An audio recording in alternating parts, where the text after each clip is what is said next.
104.7 The Cave, KKLH, Marshfield, Springfield. Broadcasting from the Lorenz Plumbing, Heating, and Air Studios. Your home for the Kansas City Chiefs. Touchdown! Kansas City! It's Ned Talk, your live and local Chiefs pregame show. Hosted by Ned Reynolds, Joe Western, and the B-Team. Proud members of the Chiefs Radio Network on 104.7 The Cave.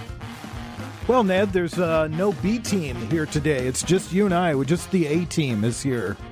I guess you could be describing it as a skeleton crew, but that's better than being a cadaver crew, I'm quite sure. So, indeed, we'll hold down the fort today, the two of us, for an hour or so. A lot of lame excuses like going to the Chiefs game, had things to do, giving up on sports for a little bit. You and I, we're the stalwarts. We're the but we're not there at the game. We're the cornerstone. Yeah, we're not stupid too. I mean, it's going to be cold, right? Well, last year, when they had the game at a similar time of the year with the Miami Dolphins, it was officially 4 below zero. But there are many recorded instances in which it was much less than that, like 10 and 11 below zero. And you know what happened with the fans there. Some of them, I think it was 70-some fans lost their fingers. Oh, my gosh. Now, I'm not talking about their entire finger, but there was frostbite on the fingertips and things like that. Well, is a football game worthy of that or worth that? I doubt it very much. Today it'll be cold, but this is not unbearable cold. It'll be up there today. This is the time of the year they're playing in. Maybe the guy that robbed all the banks to go see the Chiefs, maybe he would like that because he wouldn't have fingerprints, something like that.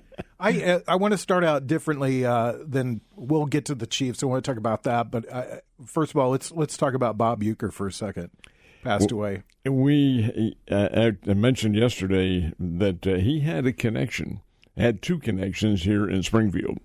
Number one was the founder and current president of the Bob Uecker Fan Club, 61 years. My buddy Mark Stillwell, the retired sports information director at Missouri State University, he founded that club back in '64 when Uecker played for the Cardinals. And because Bob Uecker was not a headline name as a player by any stretch of the imagination, he wasn't a bad player, but he certainly wasn't worthy of all sorts of headlines. Because of that, a journeyman, so to speak, Mark founded this fan club and has been the only president of it. Well, Uecker knew him well, and Bob and Mark would visit quite often. I remember we were going to an exhibition game in Chandler, Arizona. It was the Cleveland Indians and the Milwaukee Brewers, and he said, "Hey, there's Uecker up in the press box," as you knew he would be. He went right up there, talked with him, and just had a great time. The other connection is a kid named Jeff Levering, who is the third man, or was the third man, on the Brewers broadcasting team. Jeff has been with the Brewers now for several years, former Springfield Cardinals announcer. And really? Springfield PR man. He was here for 1 year, and Jeff's a good guy, and was very much associated with Bob Uecker. But what's interesting about Uecker is that Johnny Carson called him Mr. Baseball. Well, Uecker made over 100 appearances on Johnny Carson's show, over 100. I think that may be a record for guests. And it was always something unique and different and self-deprecating, and that's what made the man iconic that he was. He had jokes about himself, and he was just a very witty individual. He had Mr. Belvedere on TV from, I think, the late 80s up until the early 1990s. But it was the Miller Lite commercials that made him. As a matter of fact, Joe, I don't know whether you're his final as he was laid to rest in the cemetery. The tombstone has a full beer can, a full Miller Lite, and it says, "This must be the front row." Yeah, which is just. I mean, he made that. And in movie major leagues, he was Harry Doyle, the announcer, just a bit outside. I remember always wanting to stay up late when he was on Johnny Carson. And I think my two favorite quotes from him being on the Johnny Carson show was Carson asked him one time, "How do you catch a knuckleball?" And he goes, "Well, you pick it up when it stops rolling."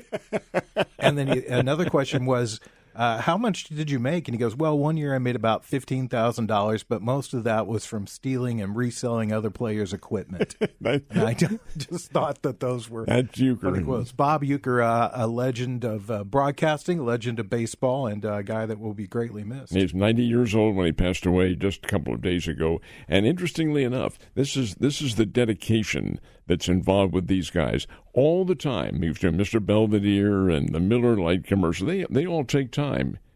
He never missed a Brewers game. He was still doing Brewers games last year. He did the home games, but that was the physical limitations were there. But think how busy it is to do those commercials, and you're not even in close proximity to Milwaukee or wherever. He never missed one. He was right there for all of them. And that's the type of guy that you don't find very much anymore. Just dedicated his life to baseball and spent his whole life in and around baseball, and he'll be greatly missed. Oh gosh, yes, he will be. His how can I say this? His projection as a baseball announcer in the major leagues was absolutely priceless. He was so into how people perceive the broadcasting. I had a little bottle there, and he would take it and he'd pretend like he was inebriated sometimes on the air. I don't know where I am. Why are we even playing this game and all that? This was really a funny bit. Now, interestingly enough, I don't know whether he ever won awards for that, but in my opinion, as good as he was, it was the owner of the team who should have gotten the best supporting actress or whatever it was. She just was rooting for her team to lose. That was a great movie. Loved every second of it. Let's talk about Chiefs football. The last time we were here together, the Chiefs were preparing to play the Broncos. I know your answer to this question, but I'm going to go ahead and ask it anyway. And that is, can you take anything out of that 38-0 loss? Nothing at all. You can't. Well, let's backtrack on that just a little bit. Yes. I'm not surprised that the Chiefs lost. They picked them to win, but, they're playing the JV team out there essentially is what it was. But I am surprised a little bit at the depth of the score of 38-0. I did not think it would be like that at all, and I was a little disappointed in how the Chiefs prepared themselves. Now, I know you're not going to play any regulars at all. You're going to put them on the sidelines. But these are professional athletes. And I expected a little bit different, a more competitive play from Kansas City, and they didn't show it that day. I guess you could write it off as, hey, one of those things. It didn't mean anything, so indeed you're going to lose it big. But that's an embarrassment to me, even though the regulars were not playing. However, not unexpected, and it did happen, and now Kansas City's back on the field for the first time in, I think, 25 days, if I'm not mistaken. Yeah, I was going to say to you, it's one of those damned if you do, damned if you don't situations. If the Chiefs go out and lay an egg today, which I don't expect that they will, but if they were to go out and lay an egg today, there would be a lot of people, armchair quarterbacks and the Monday morning quarterbacks are going to say, well, they should have played that Broncos game a little tougher. They should have prepared a little more going in. Maybe it's not so good to have the bye, all of those things.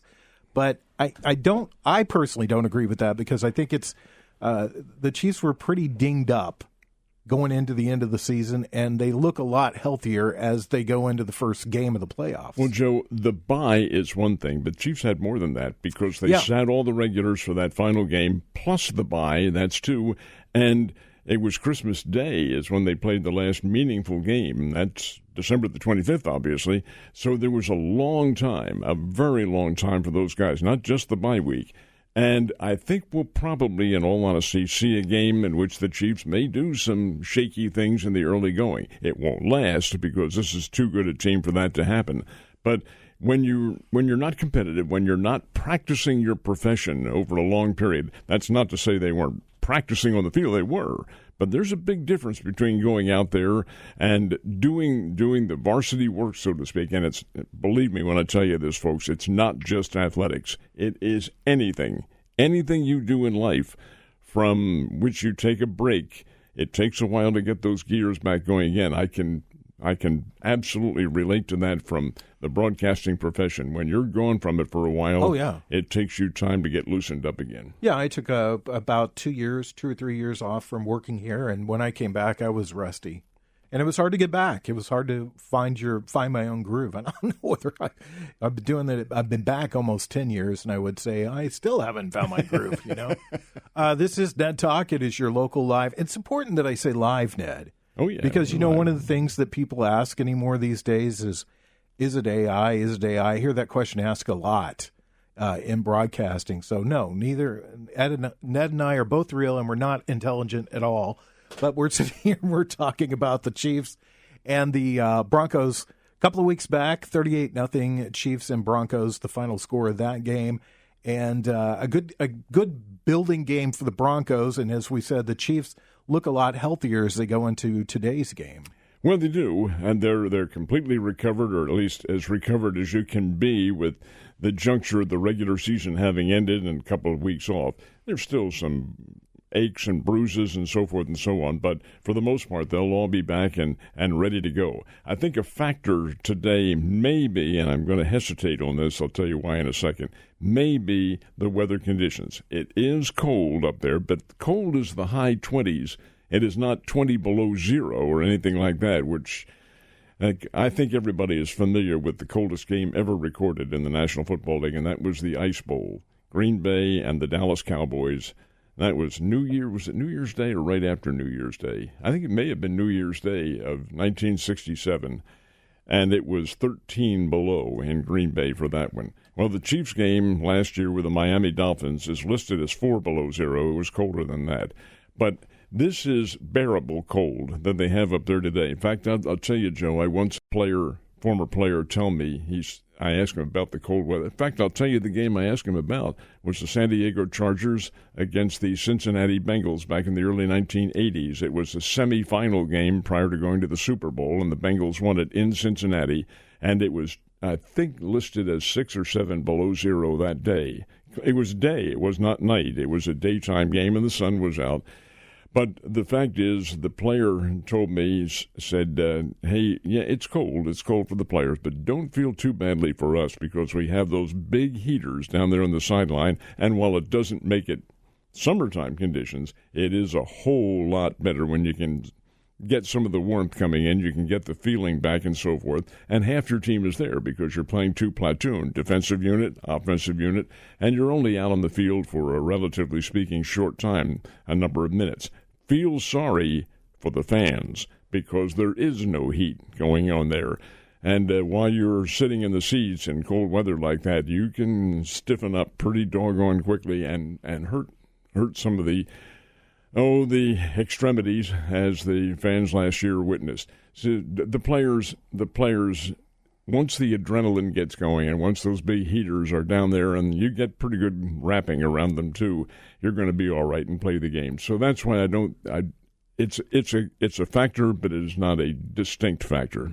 December 31st, 1967. It was New Year's Eve, wasn't it? That's not New Year's Day, New Year's Eve. Okay. Yeah. Mm-hmm. So let me ask you this. I think one of the most important things in especially the offensive side of the football is timing.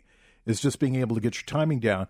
And I think what we saw the last 2 meaningful games that the Chiefs played was the addition of one player is really making a big difference in their offense, and that's Hollywood Brown. Marquise Brown, yeah. Whatever it is that he's doing has allowed the Chiefs to open up their playbook a little further, and they look more like the Chiefs that we've seen over the past few seasons. I won't disagree with that. Marquise Brown's a fine player. You didn't spend the money on him just to get a guy who is benched. Now, he unfortunately was injured right in the preseason and so forth and so on.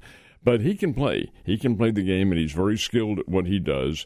Is he the big star, the game breaker like Otis Taylor and people like that used to be? I don't think so. But he does have the sheer speed that Kansas City has, and that's how they win their games. It's with speed and defense. They're quicker than almost all the other, if not all the other teams in the National Football League. They have the speed. That's what Andy Reid wants. That's what the coaching staff wants, and that's what they get and draft for. Both defensively and offensively, they have a tremendous amount of quickness. And that is a costly factor to indeed your opposition. So Marquise Brown adds to that. Juju Smith-Schuster does to some extent, but not the way Brown does. And you have others out there, even McCole Hardman, who I'm not even sure he's on the roster anymore. I think he is. I think he's going to suit up today. But these are all very quick players, and that makes the big difference. Well, DeAndre Hopkins is older, but I've been impressed by the way that just the little things that he does. When you hear whoever's doing the game talk about how he turns his body a certain way so that he's really the only person that can catch that ball. If he can't catch it, nobody's going to catch it. And I've been impressed with the way that he just prepares himself for the way that he's out there playing. But I think it's interesting to me how, and I agree with you. I don't think that it's Marquise Brown. I don't think it's Hollywood Brown per se. It's just this person, this skill that they needed, that they were missing, is back in their lineup, and that allows them to do so much more than what they've been able to do previously in the season. And it's based on how well Mahomes is able to get his game in tune with them. And there's also another one of the major factors. Your offensive line has done a fair job of, for the most part, protecting Mahomes. And once they made key additions in there, the Chiefs were particularly vulnerable from the left side of the line. And that's as Mahomes is facing the defense, the left side. They were putting some significant pressure on him. Mahomes is very good at escaping from that pocket and running the ball, number one, or rolling to his right or left, whichever, and finding receivers. As long as you give the receivers time, they're going to get free. And Mahomes is great at picking them out. That's, again, the speed factor that I'm talking about. Now, Patrick has been sacked a number of times more than he usually is. But, again, when you get down to key moments like this, although Houston is a very good defensive football team, I think the Chiefs will be able to overcome that with the addition of that quickness they have with the receivers. Can you say enough good stuff about Joe Thuney? He has moved out from his regular position, from the right guard position, the left guard position, and now is playing left tackle. And Mike Caliendo for that too, because he's moved into Joe Thuney's spot, and that's helped solidify that line quite a bit. It has. Thuney's an old pro, New England Patriots, great player with them, and now he's come over and he continues to play very well. And once you learn the system, and Thuney obviously has, he's been with the Chiefs for a couple of years, therein lies the major factor behind their success, because the system is, relatively speaking, complicated under Andy Reid. And again, once you get the timing in there and the numbers and the lexicon that is used down on the field, and that's which way you're going to go and so forth and so on, you can be pretty good. Thuney is an old pro and has done very well. When we come back, we'll talk about the team the Chiefs are playing today, the Houston Texans. The pregame show starts in 39 minutes right here on 104.7 The Cave.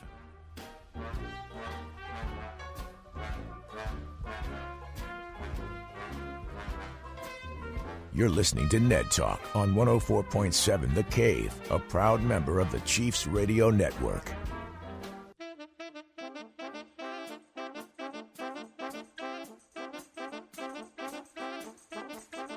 Back to Ned Talk on 104.7 The Cave, a proud member of the Chiefs Radio Network.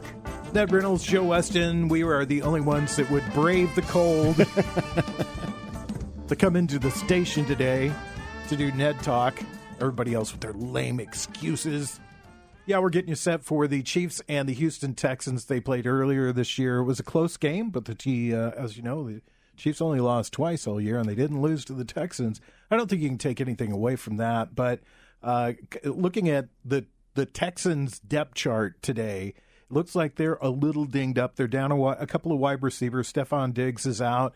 Another starter is questionable, and Joe Mixon is questionable for today's game too. Mixon ran for 106 yards against the Los Angeles Chargers last Sunday, and apparently dinged up his ankle a little bit, but he'll play. He'll be in there. And as far as Stephon Diggs, he hadn't played all year. Still, the the Houston team is a very good defensive football team. In fact, both these teams are. I think it's the Chiefs who are ranked 9th and the Texans 6th in the overall defensive stats from the NFL. But that's minuscule when you take a look at the numbers. It's maybe 315 yards to 315 point something or other between the two of them. They both can play, and they both can play very well. I thought last week the Texans put a heck of a defensive thumping on the Chargers in the second half. First half was close game, but in the second half the Chargers seemed to melt. And it was not a bad day in Houston, but they just didn't have it in the second half. Got beat 31-12. Houston can do that. Houston's a good football team. C.J. Stroud has directed a very good team this year. And with Mixon as a key running back there, and with certain elements of their team, you can do a lot. However, the Chargers are not the Chiefs. And this is a different ball club altogether. I think the Texans may come out and give Kansas City a tough time on defense, especially considering the fact that many of the Chiefs haven't been competitive for about 25 days now.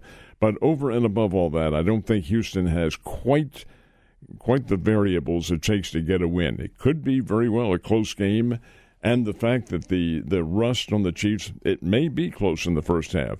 The Chargers, when they played them in the playoff game last week, didn't really have any get up and go in the second half, and I attributed that to watching maybe their mental outlook wasn't very good considering all that was going on out in their home area. These players had, good gracious, they had to have other concern.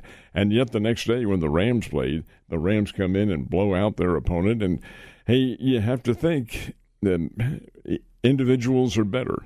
They think better, they act in certainly different terms from what you might expect. So maybe that psychological aspect doesn't have anything to do with it. I don't know. The Rams go to Philadelphia to play tomorrow, and that'll be a tough assignment. But again, Houston can play. They're going to give the Chiefs a good battle. I don't think they can win, though. You know, that's such an interesting point, because it is strange how different things affect different people and different teams. And you're exactly right. I mean, with everything that's going on out in Los Angeles, with all the fires and how devastating that is, I mean, just it's apocalyptic out there. Is one team goes out and looks like they're mentally not prepared, and who can blame them? And can't. You can't. And then the other team goes out there and plays like we're playing for L.A. They win unexpectedly over a team that was considered a Super Bowl contender. Mm-hmm. And it's interesting how all that plays out. And it's the same thing that we talked about earlier with taking the bye or not having the bye, or taking a week off during the season when the game doesn't matter, and how that affects a team. And that's one of the things that's so great about Andy Reid. He has such a astronomical winning record after coming back from a bye or time off. So I know the Chiefs are going to be prepared going into this game. It should be more of a defensive battle, as you pointed out. But how do the Chiefs overcome the Texans' defense? Well, because of Mahomes and because of the emergence now of Marquise Brown. Hey, look, Brown was a terrific football player in college at Oklahoma. He can play, and he's very quick. So the revitalization, so to speak, with new additions to the passing game, that's how Kansas City is going to succeed. If Mahomes can get free and kind of slough off the pass rush that Houston's going to put on him, which I'm quite sure he will, then and can complete those passes, then the Chiefs are going to roll, and I think roll very well. Now, that's not to predict a high-scoring game. Kansas City hasn't been high-scoring all season long, but there have been factors why that's the case. However, you're in the playoffs now. Everyone appears to be healthy. And I think with the offensive line playing it eventually in the game, playing at top form, and with the offense getting into a higher gear, I think Kansas City wins it. Again, maybe not easily. I think Houston will give them a problem. C.J. Stroud, guys, is while his second year in the NFL, he is still a quality athlete, All-American college, and the guy can play, and he has shown that they can play. He had Houston in the playoffs last year as well, and they want to do better this year. Well, today's the day they're going to try to prove it. I don't think they can. Chiefs defense has along with the offense, has improved too. One of the things the Chiefs weren't doing very well was getting the takeaways, but we saw that in the last quarter of the season, they improved on that quite a bit. And Spagnuolo is quite renowned for having developed outstanding defensive teams. He's a candidate probably for some head coaching jobs again. He's had them before, but he looks like he may be a candidate again. But when you're looking at the defense that he's formed, you're looking at a very strategic-minded coach who knows who can fit what position very well. And again, as we pointed out, Joe, that quickness and speed in the defensive backfield is a key because they put pressure on the opposing receivers. They're both good teams, but the Chiefs are a better one. They get Jalen Watson is expected to play today. That's a big get back for them. The only place that they're really dinged up is Jack Cochran, the backup middle linebacker, is not expected to play. But it should be a good game today. But I think that what we'll see again is a battle of defenses, and the team that gets the takeaway is probably going to win this game. Most of the football pundits around the country have, in their score predictions, think it will be a defensive game, probably in the 20s, and maybe in the 20s for both teams, like a 28-24, somewhere in that vicinity. And yet, that's a difficult proposition to have to predict because both can score. The Chiefs have not scored the way Houston has this year, but then again, the Chiefs' schedule and their format this year has been a whole lot different. Still, quickness makes a difference, and experience makes it, and the Kansas City Chiefs are not 15-2 on the year by luck. It's a good team. No, but you saw it again towards the end of the season there. The Chiefs beat Houston 27-19. Mm-hmm. That was one of their higher scoring games of the season, their third highest scoring game of the season, until they played Pittsburgh and beat them 29-10. And Pittsburgh, not a bad defensive team either. Well, Houston forced the Chiefs to be able to score. And while you say it's one of their higher scoring games, well, it had to be to stay in that far ahead of Houston. But at no time in that game was I ever worried about the Chiefs being upset, even with Houston scoring the 19 points. And again, C.J. Stroud and Mixon and those people, they're good quality athletes. When we come back, we'll talk about baseball because you know what? That's what Ned and I love. Baseball next. You're listening to Ned Talk on 104.7 The Cave, a proud member of the Chiefs Radio Network.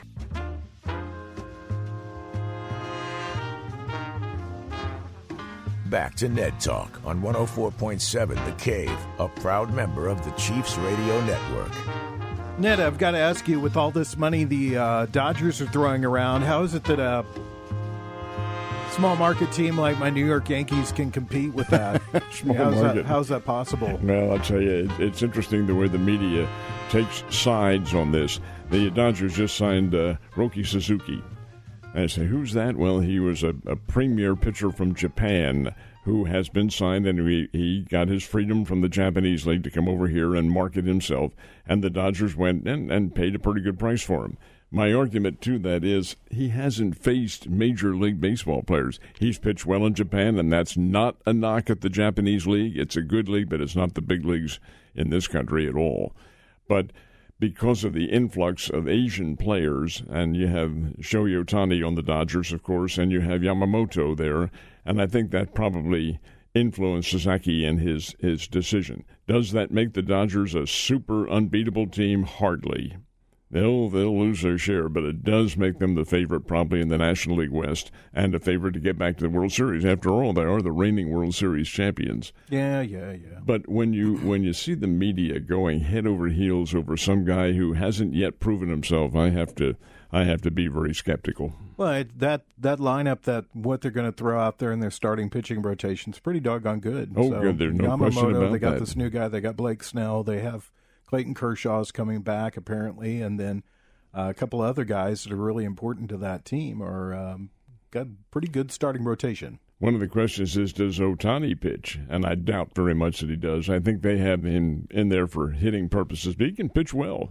He can pitch in Cy Young capabilities, but they may not need him at all. And the Dodgers will have The Dodgers have a good team, no question about that. But good teams have a way of faltering during the course of a season, and there are always those peaks and valleys, and how well they emerge from the inevitable valley that they'll fall into. That's, I think, a key as to what they do. Are you surprised at the lack of movement with the St. Louis Cardinals this year? No, I'm not, because of the price tag on Nolan Arenado, who is the key figure here. If he doesn't sign, and has said that the deal with the Boston Red Sox is, quote, his last chance, end quote. Now, last chance, he's going to be back with the Cardinals. He'll suit up with them, and they'll continue to pay him the equivalent of $75 million over 3 years. The key factor here is, Joe, he's not the only one on that Cardinals lineup who's commanding a big salary. Sonny Gray is as well, and Sonny Gray is also getting that $75 million over a 3-year period. That's where the Cardinals are balking, because they want to avoid that kind of huge payout to some good players. Well, Sonny Gray's not leaving. He's already said he has the no-trade clause, and he says, no, I'm not going anywhere. I'm staying right here in St. Louis. Arenado did not say that, and Arenado has been dangled before the Boston Red Sox, and nothing has happened. And I don't think anything happens until Alex Bregman from the Houston Astros makes his decision. He's been dangled, so to speak, between Detroit and Boston. I'm of the opinion that if he signs, this is Bregman we're talking about now, if he signs with Detroit, then Arenado goes to Boston. If it's vice versa, then Arenado stays in St. Louis, suits up with the Cardinals, and they have virtually the same team that they had last year. Except Goldschmidt. Well, Goldschmidt's gone, but they're going to put the backup catcher, they're going to put him at first base and then try him out. I don't know why they don't put Walker. Jordan Walker at first base. Jordan Walker, he's the guy for some reason they're overlooking completely. This is a kid who has great potential.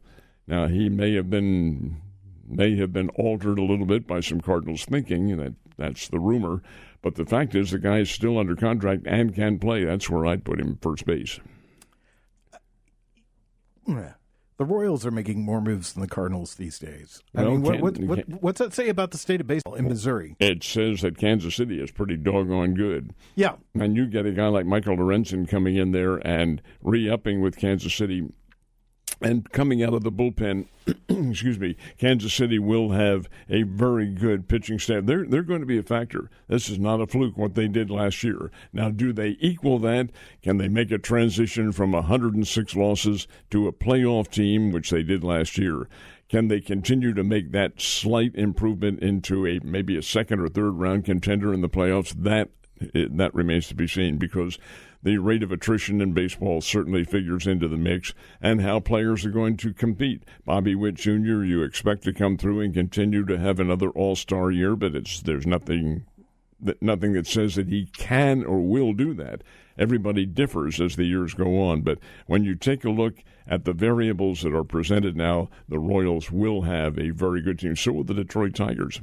They're a major entity here. They made some impressive moves and made that team better. They get Bregman, and they'll really be tough. Yeah, exactly.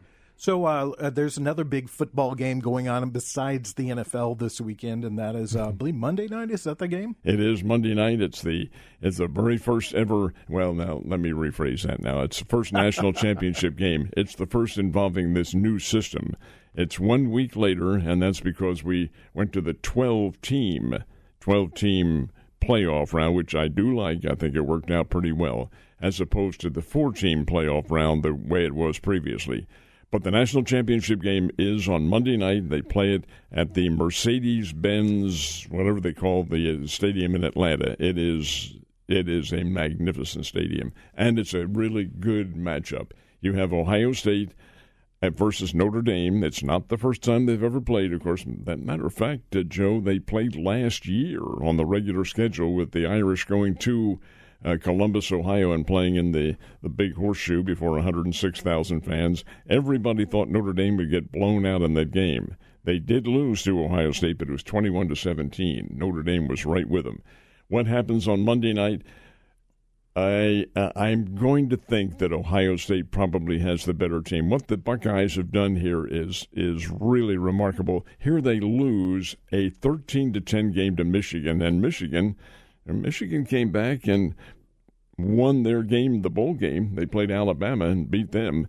So maybe it was a magic moment for Michigan and just a down moment for the Buckeyes. But since then, I'll tell you the game that really impressed me most was the very first game that Ohio State played, and it was versus Tennessee. Tennessee's good. They're really good. And they brought something like, tried to buy 35 or 40,000 tickets to Columbus to go up there, and Ohio State beat them up pretty good. And when you beat up the Volunteers the way the Buckeyes did, I thought you've got yourself a pretty good ball club. Go to the Rose Bowl, and they wallop Oregon. Which was 41-21, something like that. Oregon's number one team in the country, for heaven's sake. Ohio State beats them, and then goes down and plays Texas in a terrific physical battle and beats the Texas Longhorns, and now they have Notre Dame coming up. Here's incidentally a little footnote. Ohio State opens their season next year in Columbus in the latter part of August. And who do they play in their opening game? The Texas Longhorns. Oh. Now, that matchup was decided long before the playoffs had them playing against each other. So it's not something that was arranged, but yeah, those two play each other. So what's your grade? I'm going to give you two categories to grade him. One is, how do you think the new system works? And my second grade would be, how do you think the play of the playoffs has been on a A, B, C, D, E, F? Well, I think one works into the other, if you think about it now. I like the idea of the 12-team playoff. I do not like the formula that they use for having those 12 teams. I am all for doing in the conference championship games at the end of the season. They don't mean anything, and yet they can skew, because their games are happening, they can skew the way the teams are seeded. I do away with them, seed the teams the way they have played in the regular season, seed them 1 through 12, and if a team has to have, or 4 teams have to have bye weeks, then you have won that by merit, and the merit is not a conference championship like Arizona State got a bye week. Why? They won the Big 12 conference, but so what? They get belted around. No, I'm not in favor of that at all. I say take your 12 top teams, as the committee has decided, seed them 1 through 12, and that's subjective, of course, but I think you get a much fairer idea as opposed to giving teams a bye week who shouldn't have gotten one. And what do you think of the play? What do you think of the games? Plays have been good. The play has been very good. The teams are really in better than mid-season form when they get to these playoffs. The motivation is there to succeed, and I like it. I like the way it shapes up. But it could be a week shorter. This year it's January 20th when they're having a championship game. It could be a week shorter if those conference games were the conference championships. I know it's a moneymaker, and it's probably not going to happen, but I wish they would eliminate that. When we come back, Ned and I will give you our picks for today's game. It's Ned Talk on 104.7 The Cave.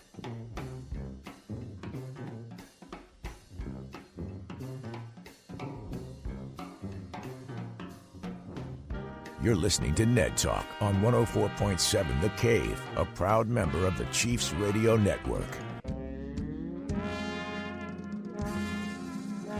Back to Ned Talk on 104.7 The Cave, a proud member of the Chiefs Radio Network.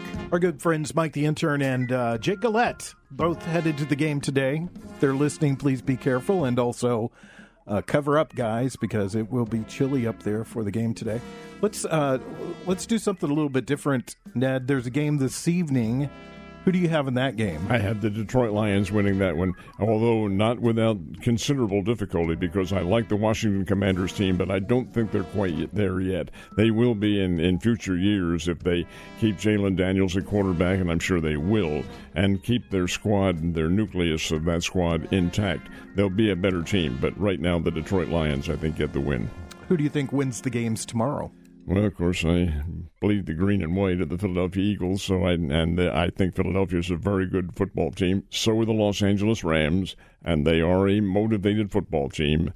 I don't know what the conditions are going to be in Philly tomorrow, but I'll have to pick the Philadelphia Eagles to win it. And then tomorrow night, which is the big game, and don't you love the way these TV people, they wait before they make their matchups. And they, I think it was Sunday night that they made them last week, but they look and see which games are going to get the biggest TV ratings. Well, the Chiefs are the most popular team on TV, but against the Houston Texans, we'll put them first on Saturday. Detroit Lions, very good team. Let's put them on Saturday night in prime time. Philadelphia, Los Angeles, does that have any? Yeah, that's some, but we'll put them first. But Baltimore and Buffalo, they are the big rivals. They get the Sunday night primetime game. So, indeed, that'll be a very good game. I think Buffalo is the winner, but nothing would surprise me. Baltimore is a very slight favorite going into that one, but the Buffalo Bills are pretty good. I think they win. All right, so it's time for the big talk. Let's talk about the game that is starting at 3:30 this afternoon.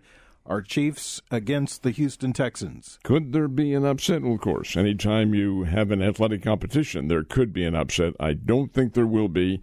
Houston's coming in off a very dominant performance over the Los Angeles Chargers last week, and they being the Texans, very, very well. They're a good team. They're an outstanding defensive team, probably on a par with the Kansas City Chiefs. It may be a different concept. The Chiefs played disruptive defense, and Houston, which sacked the quarterback for the Chargers, Justin Herbert, last week 4 times, they can put a lot of pressure on you as well. But the difference, I think, is offensively, C.J. Stroud is a very good QB. He has a good idea of what to do and probably has a fair amount of protection from the offensive line, but he doesn't have quite the receivers. And the Kansas City Chiefs do. While the Chiefs have been idle for virtually 25 days and their regulars have been on the sideline, it may be a problem in the early going, as will the cold temperature. But eventually that's eliminated with the adrenaline that the players have and the Chiefs, who are much more accustomed to it than Houston is. I think that makes a difference, and I think the Chiefs come away with a win. And I'm going to guess Kansas City 27 and the Houston Texans 27-20. We'll make it. That's close to what I was going to pick. 27-12 is what my final score is. Kansas City over the Texans. When I look at the Texans, they've lost to playoff caliber teams, and then they've got a couple of turds in the punch bowl because they also lost to the Jets this season and they lost to Tennessee this season. So not good losses. Thanks, Ned. Thanks for showing up. I'm happy to do so. And our Ned will be on injury reserve next week, but hopefully we'll have him here at least by telephone. We'll see you guys hopefully next Sunday for Ned Talk. The Cave.